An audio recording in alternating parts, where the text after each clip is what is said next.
જય સ્વામિનારાયણ.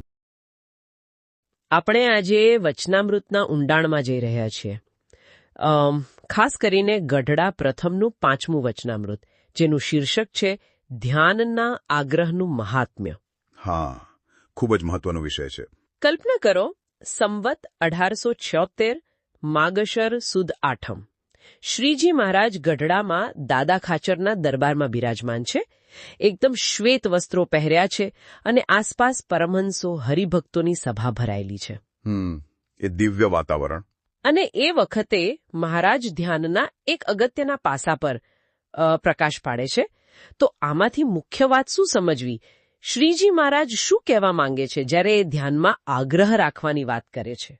જુઓ, રસપ્રદ વાત એ છે કે મહારાજ સ્પષ્ટપણે શ્રીકૃષ્ણ ભગવાનના ધ્યાનની ભલામણ કરે છે, રાધિકાજી સહિત. હા, એ તો છે જ.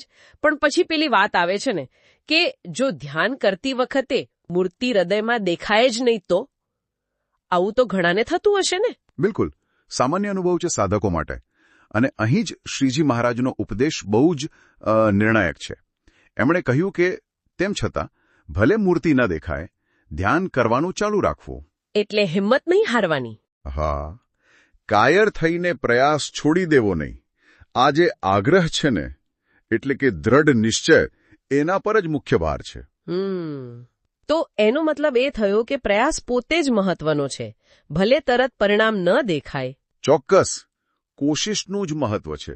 અને એનું ફળ પણ કહ્યું છે, આવા આગ્રહવાળા ભક્ત પર ભગવાનની મોટી કૃપા ઉતરે છે, એમ કહ્યું. વાહ, કૃપા ઉતરે માત્ર પ્રયાસથી? હા, કારણ કે એ આગ્રહ શું બતાવે છે?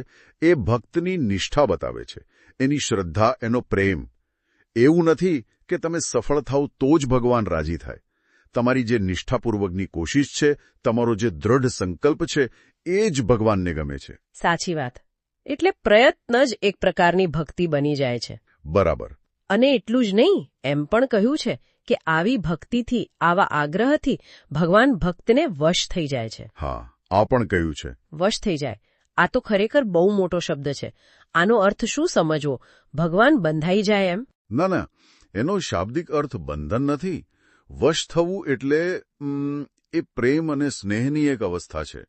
એ બતાવે છે કે ભગવાન ભક્તની એ નિષ્ઠા, એ દ્રઢતા જોઈને એટલા બધા પ્રસન્ન થાય છે કે એ જાણે ભક્તની ઈચ્છાને એમ કહો કે અધીન થાય છે, ભક્તની નજીક રહે છે, એની સંભાળ રાખે છે. એ ભક્ત અને ભગવાન વચ્ચેનો જે અત્યંત ગાઢ પ્રેમાળ સંબંધ છે ને, એનું સૂચક છે આ. ઓહ, સમજાયું.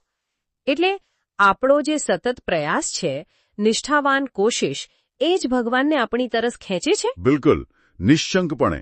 આધ્યાત્મિક માર્ગ પર નિષ્ઠા અને સતત પ્રયાસનું કેટલું મહત્વ છે, ભલે શરૂઆતમાં કંઈ દેખીતું પરિણામ ન મળે.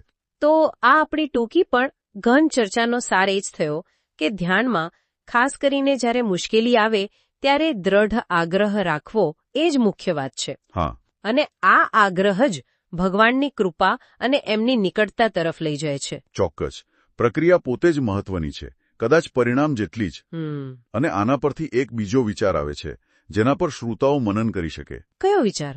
આપણે જ્યારે કહીએ કે ધ્યાનમાં મૂર્તિ દેખાવી જોઈએ, ત્યારે આ દેખાવું એટલે ખરેખર શું?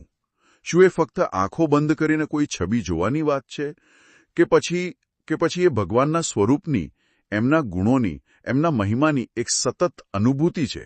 હા. જે આવા દ્રઢ આગ્રહ અને નિષ્ઠાથી જ કદાચ પ્રાપ્ત થતી હોય.